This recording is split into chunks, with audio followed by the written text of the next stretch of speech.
Let's talk a little bit about this guy, Joab. You see, Joab was a nephew of David.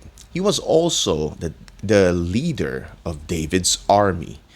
Okay, he was smart, he was competent, he knows his way around the battlefield. He was a great leader, he was a great general. Okay, overall, he was, almost perfect, except for the fact that he couldn't handle competition. Okay, he had two of his greatest rivals killed just because he felt threatened, okay, about these guys taking away his position. And he did that, and of course David didn't like it. In fact, he hated him for it. But these two guys, David and Joab, they have this love-hate relationship. But the thing about Joab was that, whenever David is down, whenever he is emotionally unstable, he doesn't know how to straighten himself up.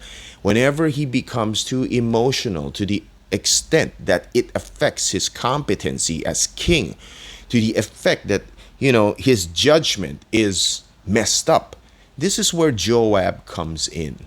Okay, Joab was quite loyal to David during his time, but of course it's different with Solomon. But the thing about this guy was that he was a straight shooter. If he sees David doing something wrong and he doesn't agree with him, he says something about it. Okay, you can be sure that he's gonna say something about it. Okay, he's going to rebuke him. It doesn't matter if he's the king. Okay, he looks after David's welfare, even when David himself stops looking at his own welfare. That's how loyal Joab was. Okay. Now, here's the thing. Sometimes God, in fact, many times, God would put Joabs in our lives, and we could love or hate them.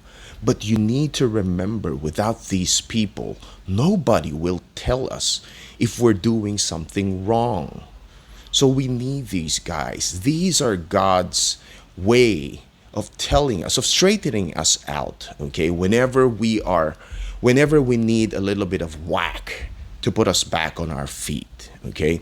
So let's appreciate these people. Sometimes we disagree with them, sometimes we don't like what they do, but overall, without them, we cannot be properly molded to become the people God wants us to be. And with that, I hope you have a great weekend.